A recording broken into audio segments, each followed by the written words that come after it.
बिस्मिल्लाहिर्रहमानिर्रहीम। आज हम कंटिन्यूटी के बारे में बात करने जा रहे हैं। अब कंटिन्यूटी बेसिकली हम फंक्शन की फाइंड करते हैं और ये फंक्शन की कंटिन्यूटी किसी point x equal to a के ऊपर फाइंड की जाती है। हम चेक करते हैं कि क्या पॉइंट इस x पॉइंट के ऊपर फंक्शन हमारे पास कंटिन्यूस है कि नहीं है।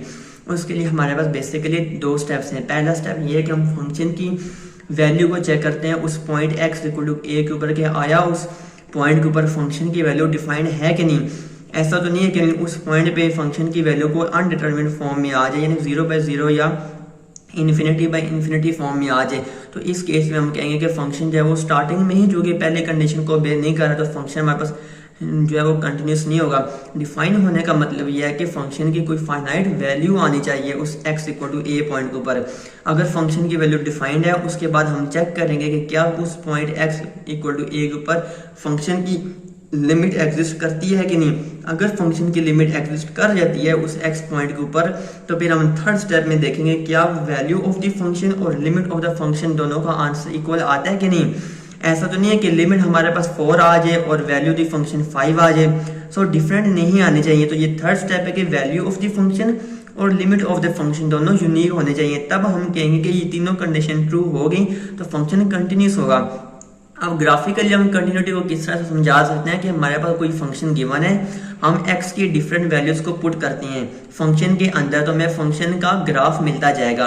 अगर वो ग्राफ जो है वो कंटिन्यूस है, यानी कि वो एक ही सीक्वेंस में चल रहा है, कोई इसमें गैप्स नहीं है, तो हम कहेंगे फंक्शन कंटिन्यूस है।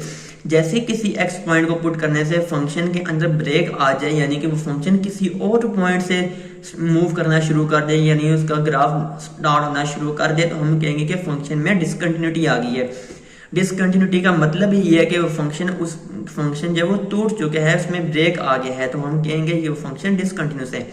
यही अब हम इसकी कंटिन्यूटी को चेक करते हैं फंक्शन के क्वेश्चन के जरिए। हमारे पास एक क्वेश्चन गिवन है, फंक्शन की वैल्यू गिवन है, इस फंक्शन की हमें कंटिन्यूटी मालूम करनी है x इक्वल टू 3 पॉइंट के ऊपर। सबसे पहले हम क्या करते हैं कि हम लिमिट फाइंड कर लेते हैं फंक्शन की। सो जब हम लेफ्ट हैंड लिमिट लगाएंगे x approaches to 3 negative, negative means left hand limit f of x is equal to limit x approaches to 3 negative. f of x की वैल्यू हमारे पास क्या गिवन थी, x square minus 9 over x minus 3।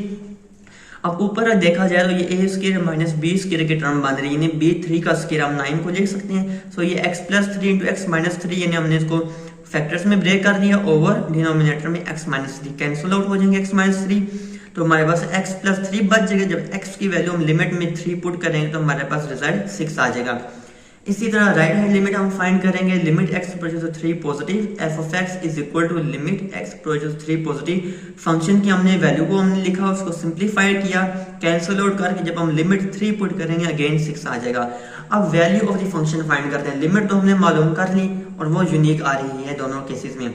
अब x equal to 3 के ऊपर value of the function क्या है, सिंपली वैल्यू फाइंड करने के लिए हम जो भी x की वैल्यू होगी उसको फंक्शन में एज इट इज पुट कर देंगे।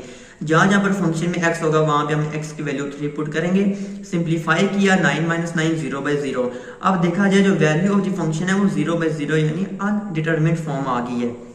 तो इस केस में हम क्या कहते हैं कि चूंकि अब लिमिट ऑफ द फंक्शन और वैल्यू ऑफ द फंक्शन आपस में इक्वल नहीं है और value of the function defined भी नहीं है, सो लिहाजा हमारे पास लिमिट एग्जिस्ट नहीं करती और हम कहेंगे कि फंक्शन जो वो कंटिन्यूस नहीं है at a point x equal to 3 के ऊपर।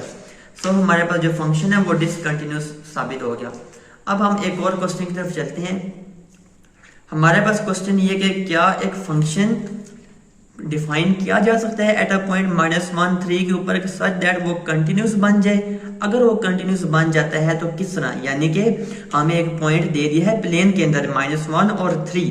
अब हमने देखना कि प्लेन के अंदर इस पॉइंट के ऊपर क्या फंक्शन कंटिन्यूस बनाया जा सकता है। अगर उसको बनाया जा सकता है कंटिन्यूस तो किस तरीके से, हम वो डिस्कस करेंगे। अब हमारे पास फंक्शन गिवन है एक्स वाई फॉर्म के अंदर, ठीक है। जब भी प्लेन में फंक्शन की हम सबसे पहले लिमिट फाइंड करनी और उसके हमने 4 तरीके पढ़े थे कि along X axis, along Y axis, along Y is equal to mx, यानी किसी भी डायरेक्शन से उस लिमिट को अप्रोच करेंगे, और along y is equal to kx square और kx equal to ky square, यानी कि किसी भी कर्व के अलोंग हम उस पॉइंट को अप्रोच करेंगे फंक्शन की लिमिट फाइंड करने के लिए। प्लेन में किसी पॉइंट के ऊपर फंक्शन की लिमिट को फाइंड करने के 4 मेथड्स हैं जिनको हम बारी बारी पढ़ेंगे। अलोंग एक्स एक्सिस जब हम फंक्शन की लिमिट फाइंड कर रहे होंगे तो एक्स एक्सिस के ऊपर हमारे पास y किसको अप्रोच करता है 3 के ऊपर, जहां जहां पे x होगा वहां पे हम फंक्शन की जो लिमिट है वो x की वैल्यू -1 को पुट कर देंगे। जब हमने पुट किया, अब फंक्शन y में चला गया है और y की लिमिट 3 है। जब हम 3 पुट करेंगे y के अंदर तो हमारे पास सिंप्लीफाई करने के बाद लिमिट आ जाएगी -4/5। अब अलोंग y एक्सिस, जब अलोंग y एक्सिस हम फंक्शन की लिमिट को फाइंड करेंगे, सो जहां जहां पे हमारे पास अलोंग y एक्सिस है तो x अप्रोचेस टू -1, जहां जहां पे फंक्शन में y होगा वहां पे हम y की वैल्यू को 3 पुट कर देंगे। 3 पुट किया, अब फंक्शन किस में चेंज हो गया, x में चेंज हो गया और x की वैल्यू हमारे पास -1 है। सो -1 की वैल्यू पुट कर दो लिमिट में। जब हम पुट करेंगे तो लिमिट हमारे पास आ जाएगी 4/5। सो लिमिट 4/5 आ गया। अब थर्ड स्टेप ये है हमारे पास कि हम along y is equal to mx, यानी कि किसी भी डायरेक्शन से उस पॉइंट x y पॉइंट को अप्रोच करेंगे लिमिट फाइंड करने के लिए।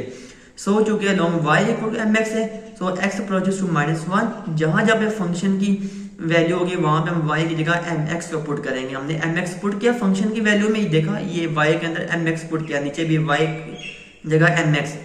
मल्टीप्लिकेशन की, हमने स्क्वायर ओपन किया, सिंप्लीफाई किया तो हमारे पास ये टर्म बच गई है। अब जहां जहां पे x है वहां पे हम x की लिमिट -1 को पुट करेंगे। -1 पुट की, नीचे भी ऐड सबट्रैक्ट किया तो फाइनल रिजल्ट m² -1/2m -4 आ गया। अब देखा जाए तो ये m² -1/2m -4। अब m की डिफरेंट वैल्यूज को अगर हम पुट करते जाएं, सो हमें m की डिफरेंट वैल्यूज को पुट करने से जो हमारे पास लिमिट आएगी along y equal to mx वो यूनिक नहीं रहेगी, वो डिफरेंट आएगी, चेंज होती रहेगी। m की वैल्यू 0 पुट करें, 1 करें, 2 3 4 up to so on. Different m की वैल्यूज को पुट करने से हमारे पास जो लिमिट है वो यूनिक नहीं रहेगी। सो फंक्शन हमारे पास क्या हो जाएगा, डिसकंटिन्यूअस हो जाएगा, क्योंकि यहाँ पे लिमिट यूनिक नहीं है। ऊपर लिमिट यूनिक आ रही थी लेकिन थर्ड स्टेप पे पहुंच के लिमिट जो है वो यूनिक नहीं रही। सो अब हम क्या करेंगे, लिमिट को यूनिक बनाने का क्या तरीका है वो मैं आपको बताऊंगा। अब चूंकि फंक्शन हमारे पास कंटिन्यूअस नहीं है एट अ पॉइंट, इस फंक्शन को इस पॉइंट के ऊपर कंटिन्यूअस बनाने के लिए हमारे पास हमें क्या चाहिए होगा, हमें m की वैल्यू फाइंड करनी होगी। वो m की वैल्यू जिस पे फंक्शन क्या बन जाए, कंटिन्यूअस बन जाए। सो उस केस में हम क्या करेंगे, जो भी हमारे पास फंक्शन आया था m के फॉर्म में, उसको लिमिट जो हमारे पास आई थी -4/5 उसके बराबर लेट करेंगे और क्रॉस मल्टीप्लीकेशन कर देंगे हम दोनों साइड्स पर।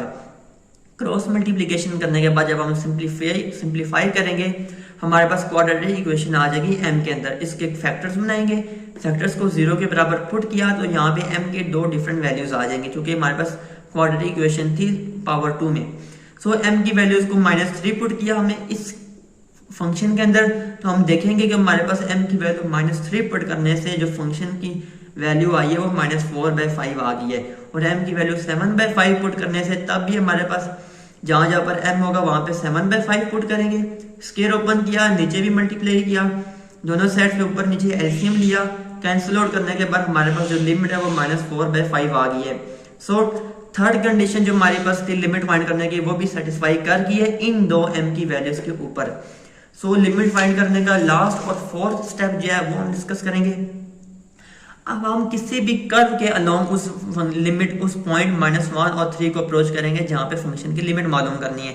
सो हम along y is equal to kx² कर लेते हैं। अब जो कि हम अलोंग y कर्व आ रहे हैं, सो हमारे पास जो x है वो किसको अप्रोच करेगा, -1 को। जहां जब फंक्शन में y था वहां पे हमने kx² पुट किया, पीछे आप देख सकते हैं फंक्शन को सिंप्लीफाई किया, स्क्वायर को ओपन करने के बाद तो हमारे पास ये टर्म आ गई है। अब चूंकि लिमिट x -1 को अप्रोच कर रही है, तो जहां जहां पे हमारे पास x होगा वहां पे हम -1 को सब्स्टिट्यूट कर देंगे। सब्स्टिट्यूट करने के बाद हमारे पास फाइनल वैल्यू ये आ गई है फंक्शन की। अब ये अगेन हमारे पास वेरिएबल k के अंदर आ रही है और k की डिफरेंट वैल्यूज पुट करने से अगेन लिमिट डिफरेंट आएगी, यहाँ पे फिर डिसकंटिन्यूटी आ रही है। सो अगेन यहाँ पे कंटिन्यूस बनाने के लिए हमें k की वैल्यूज फाइंड करनी होगी जहाँ पे फंक्शन कंटिन्यूस हो। सो हम अगेन इस पूरे फंक्शन को -4/5 लेट करते हैं जो हमारे पास लिमिट थी, क्रॉस मल्टीप्लाई करेंगे, ये यहाँ पे 5 और ये यहाँ पे मल्टीप्लाई होगा। अब हमने सिंप्लीफाई करेंगे इक्वेशन के वहां पे लेके क्वाड्रेटिक इक्वेशन बना ली। फैक्टर्स बनाएंगे हम इस इक्वेशन के k के, फैक्टर्स बनाने के बाद फैक्टर्स को इक्वल टू 0 पुट करें तो हमारे पास k की वैल्यूज आ जाएंगी। अब आप चेक भी कर सकते हैं कि इन k की वैल्यूज के ऊपर हमारे पास जो लिमिट है वो -4/5 ही आएगी। सो हमारे पास जो लिमिट है वो तो एग्जिस्ट कर गई है। अब लास्ट स्टेप है कि हम वैल्यू ऑफ द फंक्शन मालूम करें। वैल्यू ऑफ द फंक्शन मालूम करेंगे इस पॉइंट के ऊपर।